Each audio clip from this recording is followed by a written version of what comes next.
Good morning to all of you. आज मैं कन्हैया कुमार पांडे, सहायक प्राध्यापक सेंट थॉमस कॉलेज भिलाई। जैसा कि आप जानते हैं कि बीएड पाठ्यक्रम में एक पॉइंट है visioning the role of assessment and evaluation in education. शिक्षा में मूल्यांकन या आकलन का दृष्टिकोण। सबसे पहली बात होती है कि जो शिक्षा होती है उसमें जो उसका मूल रूप होता है वो होता है उस पाठ्यक्रम। तो जो भी चीज़ें होती हैं वो पाठ्यक्रम के अनुसार ही होती हैं, पाठ्यक्रम के द्वारा ही बदलती हैं, पाठ्यक्रम ही सब कुछ होता है। तो जो इसमें role of assessment and evaluation जो इसका है वो उसका मेन जो आधार है वो पाठ्यक्रम है। पाठ्यक्रम मतलब कि जो साल भर की आपकी पढ़ाई की चलने वाली प्रक्रिया है, अध्ययन अध्यापन की जो प्रक्रिया है वो प्रक्रिया आपकी, उसी को हम पाठ्यक्रम कहते हैं। पाठ्यक्रम में क्या होता है कि पाठ्यक्रम जो होता है उसकी कुछ बिंदुएं होती हैं जिसमें पूर्ण विकसित होना चाहिए, अच्छा होना चाहिए, फ्लेक्सिबल होना चाहिए, सार्वभौमिक हो, यूनिवर्सल हो, सशक्त व कमजोर पक्ष हो उनके, बच्चों में उसके प्रति फीलिंग आनी चाहिए, उसके कुछ लक्ष्य हो, कुछ उद्देश्य हो और उचित परिस्थितियां भी होनी चाहिए। जैसे बच्चे जो पढ़ने आते हैं उनका सिचुएशन क्या है, करंट सिचुएशन क्या है, पढ़ने की परिस्थितियां क्या है, भौतिक रूप से मतलब वो उपस्थित हैं, फिजिकली प्रेजेंट हैं या मेंटली प्रेजेंट हैं, या मतलब जो एक रूल रेगुलेशन होता है उन सब चीज़ों पे हम पाठ्यक्रम में बातें करते हैं, जो कि हमने पिछली कक्षाओं में मैंने पाठ्यक्रम के बारे में आपको बताया भी था। तो जैसा कि आप जानते हैं कि जो पाठ्यक्रम है उसमें इन बिंदुओं का तो हम समायोजन करते ही हैं, मतलब उसके जो मूल बिंदुएं हैं वो सब हैं, लेकिन मूल्यांकन जो है वो देखिए जिसे जो मूल बिंदु है मूल्यांकन या आकलन है, assessment and evaluation. Assessment and evaluation में सबसे बड़ी बात क्या होती है कि मूल्यांकन प्रक्रिया है वो किन किन पक्षों से होकर गुजरती है। सबसे बड़ी बात क्या है, मूल्यांकन प्रक्रिया में क्या होता है, जैसे कि हम सुने हैं गीता में लिखा गया है कि परिवर्तन ही संसार का नियम है। मतलब दिन पर दिन परिस्थिति दर परिस्थितियां, मतलब कि रोज सांसारिक नियमों में फेर बदल होता है, बहुत सी चीजें बदलती हैं। मान लीजिए सोचिए आज से 20 साल पहले जो कंप्यूटर मतलब कि बहुत कम लोगों के पास था, और आज का दौर देखिए कि ऑनलाइन एजुकेशन और ऑनलाइन सिस्टम कितना आगे बढ़ चुका है। मतलब कि जो भी चीज़ें हैं ऑनलाइन पे ही विश्वास कर रही हैं। तो ये परिस्थितियां हैं, और आज के दौर में अगर आप कंप्यूटर शिक्षा को ध्यान नहीं देते हैं तो कहीं ना कहीं आपका पाठ्यक्रम अपूर्ण है। इसीलिए हम कहते हैं कि परिवर्तन जो है वो संसार का नियम है। तो पाठ्यक्रम का जो मूल्यांकन होता है उसमें कुछ मूल बिंदुओं को हम ध्यान बनाए रखते हैं। जैसे उसमें नवीन सामग्री, नवीन मतलब न्यू जो कंटेंट है उनको हम उसमें मतलब तवज्जो देते हैं। मतलब नवीन सामग्री का जो उदय होता है, जैसे कंप्यूटर एजुकेशन है, आज के दौर में कंप्यूटर एजुकेशन बहुत बड़ा इंपॉर्टेंट रोल रख रहा है। तो हर मतलब क्लास में कंप्यूटर एक पेपर के रूप में पढ़ाया जा रहा है। दूसरी बात क्या है, मतलब जो भी चीज़ें नई आ रही हैं, मतलब जो रोग आ रहे हैं, जो बीमारियां आ रही हैं, उनके बारे में भी बच्चों को बताना पड़ता है, क्योंकि दिन पर दिन परिस्थितियां और समय बदल रही हैं। दूसरी चीज़ें क्या हैं, इसमें एक होता है निवेश, परिणाम और प्रक्रिया, मतलब कि इन्वेस्टमेंट, रिजल्ट और प्रोसेस। मतलब पाठ्यक्रम जो बनाया जाता है तो उसमें बहुत सी चीज़ों का निवेश किया जाता है, बहुत सी नई चीज़ों को लाया जाता है, नए कंटेंट लाते हैं, नए विषय लाते हैं, नई चीज़ों को उसकी मतलब हम इन्वॉल्वमेंट करते हैं। उसके बाद वो पाठ्यक्रम साल भर, 2 साल या 3 साल तक चलता है, और उसके बाद वो प्रक्रिया जब चलते रहती है तो उसके बाद हम उसका रिजल्ट एनालिसिस करते हैं कि मतलब कि जो उसका मतलब जो परिणाम है वो कितना सार्थक है हमारे समाज के लिए, हमारे शिक्षा के लिए, जो शिक्षित वर्ग है, या हमारी जो जरूरत है उसको वो पूरा कर पा रहा है कि नहीं। तीसरा जो इसमें मूल बिंदु है, जो पाठ्यक्रम जब भी बनाया जाता है उसको लो कास्ट होना चाहिए। मतलब कि लो कास्ट होगा तो सारे बच्चों के पास पहुंच पाएगा, सारे बच्चे उसको आसानी से अपना पाएंगे। मीनिंगफुल होना चाहिए, अर्थपूर्ण होना चाहिए। ऐसी शिक्षा किसी काम की नहीं है जिस शिक्षा से बच्चों के भविष्य में कोई परिवर्तन नहीं आता है, तो ऐसी शिक्षा से मतलब कोई फायदा नहीं। तो इन चीज़ों का भी हम ध्यान रखते हैं कि वो मीनिंगफुल है कि ना है, स्किल्ड होना चाहिए, कुशल कौशल बोलते हैं जिसको। जैसे आज की डेट में देश में अच्छे इंजीनियर, अच्छे डॉक्टर, अच्छे शिक्षकों की जरूरत है।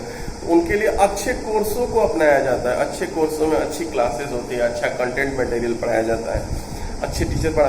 तो ये सब रिसोर्सेज हैं जो इनको मतलब मूल्यांकन प्रक्रिया में इन सब चीज़ों की भी मतलब हम मापदंड जो डायमेंशंस बनाते हैं, मतलब जो कि उस पर हम चेक करते हैं, हर डायमेंशन को अलग अलग हम चेक करते हैं। इस प्रकार से प्रक्रियाएं जो मूल्यांकन की है वो चलती हैं। लेकिन मेन इसमें है जो न्यू कंटेंट है उसको हम बहुत मतलब बारीकी से ध्यान देते हैं। तीसरा पॉइंट है कि मूल्यांकन का उद्देश्य क्यों आया है। मतलब जब पाठ्यक्रम चल ही रहा है, मतलब जो भी पाठ्यक्रम चल रहा है, तो सोचिए, देखिए जब देश आजाद हुआ तो उस समय मुदैलियर कमीशन बना, फिर नई शिक्षा नीति आई, कोठारी कमीशन आया 86 के आसपास, उसके बाद न्यू पॉलिसी एजुकेशन आया, उसके बाद बहुत सी पॉलिसियां आई। लेकिन सोचिए 1986 के बाद 2019 में नई शिक्षा नीति आई, मतलब करीब करीब इसका अंतराल 30 या 32 साल का है। तो इन 30-32 सालों में जो बच्चे 80 और 85 के दौर में, 90 के दौर में जो पढ़े होंगे और आज का दौर है उसमें बहुत चेंजेस नहीं आया। तो इसके लिए क्या है ना, नई नई शिक्षा नीति बनती है। NCF आया था 2005, नेशनल करिकुलम फ्रेमवर्क, कि उसमें क्या है पाठ्यक्रम का मूल्यांकन की बात। तो ऐसा क्या है, देखिए उसके उद्देश्य क्या है।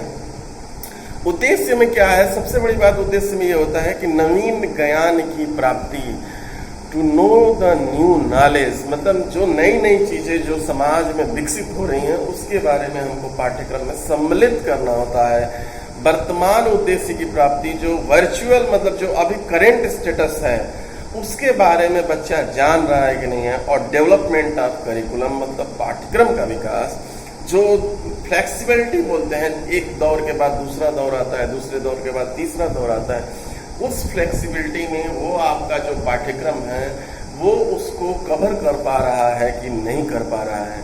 पुराने जो कंटेंट हैं जिनका उपयोग कम है उनको थोड़ा सा अलग करके, और जो नए कंटेंट जो कि हमारे दैनिक जीवन में बहुत महत्व रखते हैं उनको उसमें जोड़ा जाता है।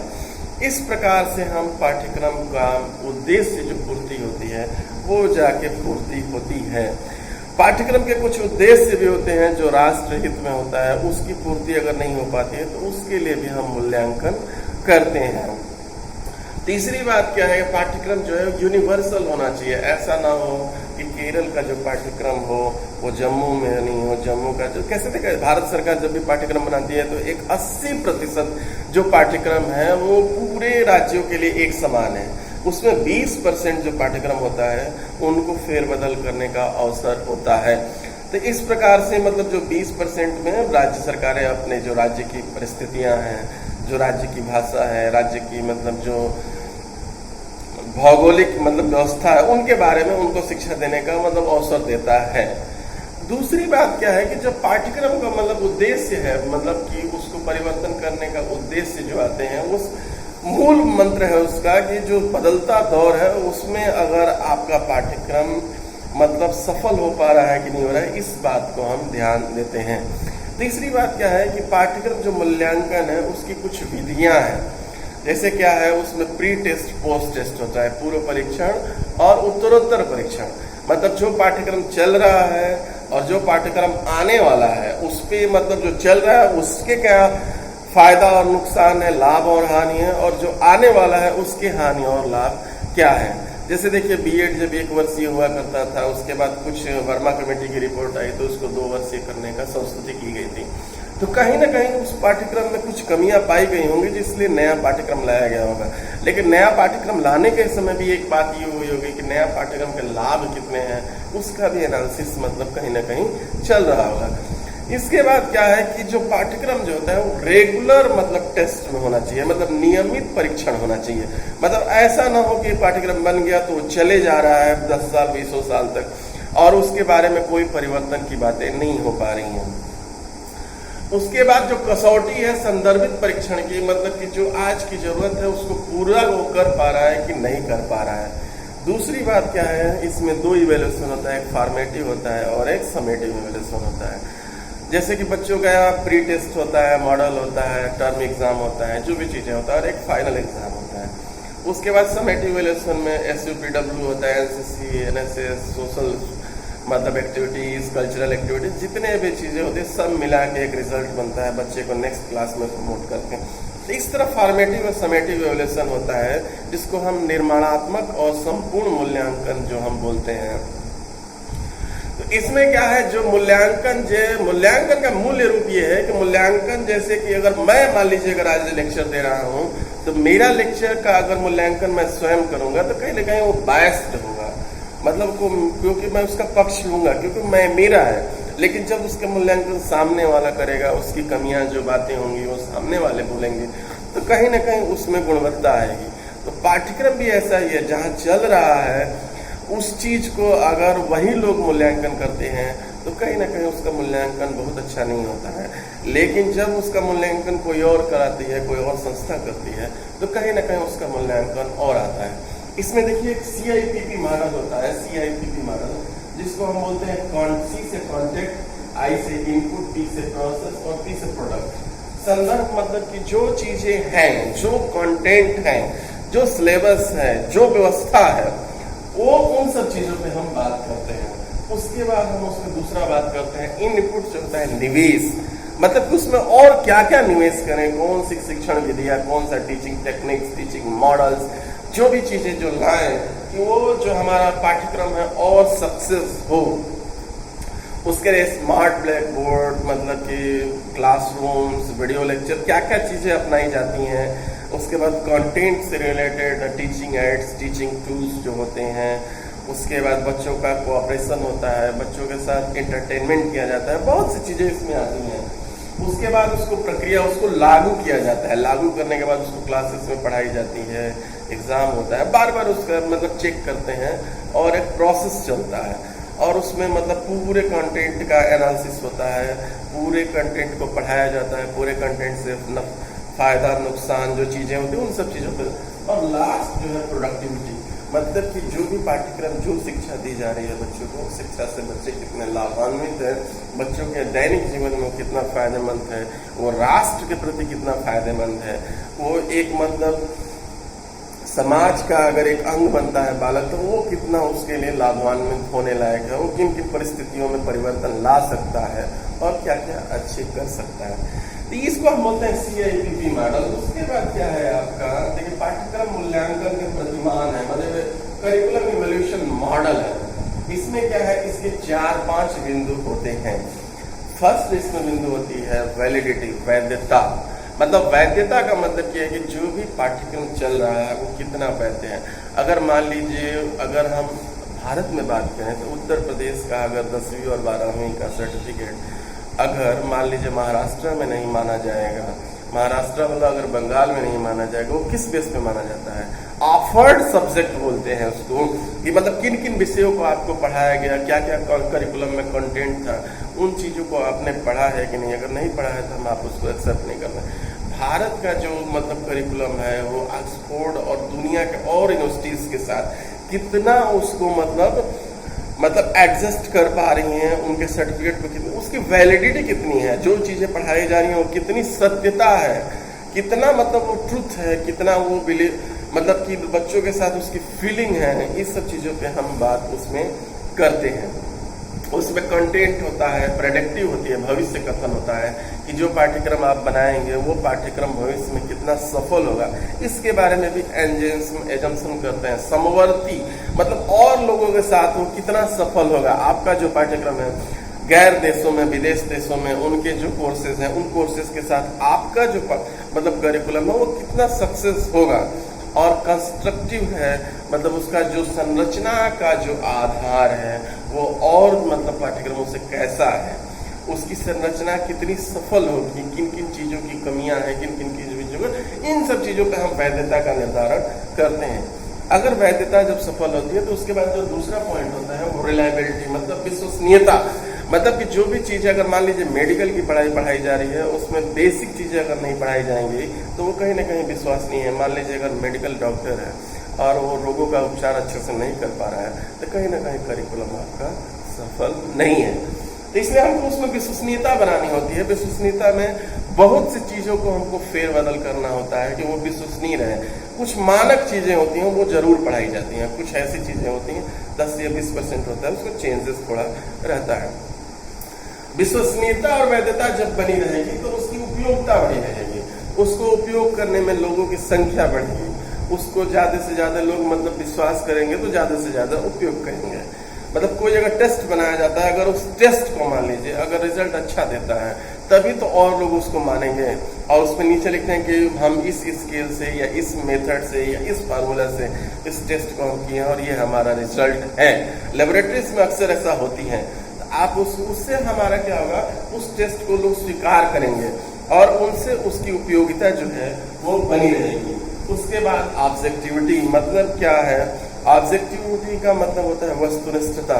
मतलब जब आपके पास विकल्प के संसाधन बहुत सारे मौजूद होंगे, जब बहुत सारे विकल्प होंगे तभी आप कुछ कर पाएंगे।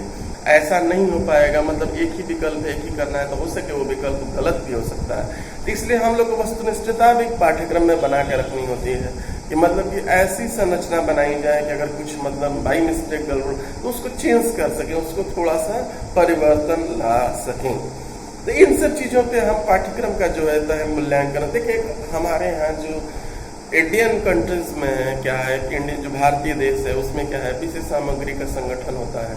जो कंटेंट मटेरियल है उसका कौन होता है? उसका मतलब उत्पादक शिक्षक होता है। मतलब कि जो टीचर पढ़ा दिया उसी को सही मान लिया जाता था, ऐसा ही होता था। लेकिन आजकल के डेट में तो बच्चों के पास विकिपीडिया है, मतलब बहुत सी चीजें आ चुकी हैं जिससे वो मतलब चेक करते हैं। पहले क्या आता था, टीचर जो पढ़ा दिया वो सही है। उसके बाद अनुदेशात्मक सामग्री तथा अन्य जो चीजें हैं जो संस्था प्रोवाइड करती थी, जो स्कूल विद्यालय जो संस्थाएं हैं जो दे देती थी उसको स्वीकार कर लिया जाता था। लेकिन जो आज का दौर है वो कहीं ना कहीं थोड़ा अंतर आ रहा है। बच्चे को अगर एक किताब में नहीं मिलता है तो दूसरे किताब में ढूंढता है, दूसरे किताब में नहीं मिलता है तो अन्य किताबों में ढूंढता है। शिक्षण का जो अधिगम प्रक्रिया है, मान लीजिए टीचर का प्रक्रिया जो अगर पाठ्यक्रम के अनुरूप नहीं हो रहा है, कुछ आगे पीछे पढ़ा रहा है, कुछ गलत सलत पढ़ा रहा है या कुछ मतलब उसको ध्यान नहीं दे रहा है तो उसको भी बच्चे इधर उधर से देखते हैं। तो वो भी पाठ्यक्रम बेस्ड होता है, मतलब कि करिकुलम बेस्ड होता है। जो भी पढ़ाना है आपको करिकुलम से देखिए, क्योंकि टीचर इसीलिए सबसे पहले एग्जाम से पहले। और मूल्यांकन है वो निर्मित संसाधनों पर ही डिपेंड होता है। मतलब कि बहुत सी मूल्यांकन विधियां हैं जो कि हमारे पास उपलब्ध नहीं है, उसकी वैधता विश्वसनीयता पे हमको विश्वास नहीं है। तो ऐसी परिस्थितियों में कहीं ना कहीं हमको संसाधनों का प्रयोग मतलब सीमित करना पड़ता है और कम सीमित संसाधनों पर भी हम उसको स्वीकार कर लेते हैं। इसके बाद जो सेकंड फेज है वो क्या है, निरंतर जांच करते रहना है, रेगुलर चेक करना है। मतलब जो भी कमियां हैं, जो भी मतलब भ्रांतियां हैं उनको हम बार बार चेक करते रहते हैं। स्टाफ का विकास करते हैं, टीचर को ट्रेन करते हैं, बार बार टीचर को ट्रेनिंग देते हैं, टीचर को हर प्रकार कोर्सेज कराए जाती हैं, बहुत सी चीज़ें चेंज होती हैं। उसके बाद संसाधन विकास, इंफ्रास्ट्रक्चर है, मैन पावर है, उसके बाद जो हमको मतलब जो भौतिक चीज़ें चाहिए उनका विकास होता है। और धीरे धीरे पाठ्यक्रम को हम रिवाइज करते हैं और उस पर पुनर्विचार करते हैं। मतलब इन सारी प्रक्रियाओं से होकर पाठ्यक्रम कहीं ना कहीं मतलब पुनर्विचार करता है। लेकिन दूसरी बात क्या है, पाठ्यक्रम जो है मतलब जो सजेशंस हैं उसमें कुछ सजेशंस भी आते हैं, जैसे उसमें फीडबैक, मतलब एक क्वेश्चनर बनाया जाता है, उसमें कुछ लोगों से फीडबैक लिया जाता है। उसके बाद जो मूलभूत दर्शन है, जो मूल चीज़ें हैं उनका लाभ है कि नहीं है, जनरल मतलब कि उसका सामान्य प्रारूप है कि नहीं है, मतलब जनरल प्रोफार्मा है कि नहीं है, जो लर्निंग मटेरियल है वो अच्छे हैं कि नहीं है, मूल्यांकन का जो कार्यक्रम है उसमें टीचर कितना इन्वॉल्व होता है। जैसे बच्चों की पढ़ाई लिखाई को लेकर टीचर्स को ट्रेनिंग दी जाती है, किस प्रकार परीक्षा कराए, इस प्रकार का पेपर दीजिए, objective, subjective, short answer, long answer, जिस टाइप के बहुत सारे क्वेश्चंस बना के परीक्षाएं का ड्यूरेशन चेंजेस किया जाता है। इस प्रकार से हम पाठ्यक्रम विकास की गति देते हैं, बालकों के विकास की हम गति देते हैं। और देखिए पाठ्यक्रम का मूल रूप जो होता है वो ये है कि पाठ्यक्रम का विकास बालकों के विकास के लिए किया जाता है। मतलब बालकों की जो परिस्थितियां हैं, जो मेंटल लेवल है, फिजिकल लेवल है, जो एबिलिटी है, इन सबको मतलब आगे बढ़ाने के लिए और से अधिक एक शब्द आया था हमारा उत्पादकता, प्रोडक्टिविटी, मतलब उसको हम बढ़ाने के लिए इसका मूल्यांकन करते हैं। तो हमारा जैसे टॉपिक है कि vision the role of assessment evolution in education. अगर आपको शिक्षा में मूल्यांकन या आकलन भी अगर करना है तो हमारा शिक्षा पूर्णतया डिपेंड होता है पाठ्यक्रम पर, और पाठ्यक्रम में ही हम थोड़ा बहुत मतलब मूल्यांकन करके शिक्षा के उद्देश्यों की हम प्राप्ति करने का प्रयास करते हैं। क्योंकि पाठ्यक्रम क्या है, एक रेगुलर प्रोसेस है, निरंतर प्रक्रिया है, दिन पर दिन बदलते जाती है, दिन पर दिन चेंज होता है। इसीलिए पाठ्यक्रम को चेंज करने या सुधारने या उसमें गति देने के लिए एनसीएफ 2005 जो आया था, नेशनल करिकुलम फ्रेमवर्क 2005, उसको मतलब उसको इसीलिए लाया गया था कि उससे से अच्छी चीज़ों को उसको अपनाया जा सके। और देखिए, जब पाठ्यक्रम जो है वर्तमान दौर में कितना सफल है, इसकी सफलता को हम उत्पादनता और मूल्यांकन से हम उसका आकलन और करते हैं। तो जो role of assessment evolution education है वो पूर्णतः पाठ्यक्रम पे डिपेंड रहता है। इस प्रकार से आज का जो हमारा टॉपिक था शिक्षा में मूल्यांकन का दृष्टिकोण पूरा हुआ, और इसके आगे की जो भी मतलब नेक्स्ट टॉपिक है वो नेक्स्ट वीडियोस में हम आपको बताएंगे। धन्यवाद।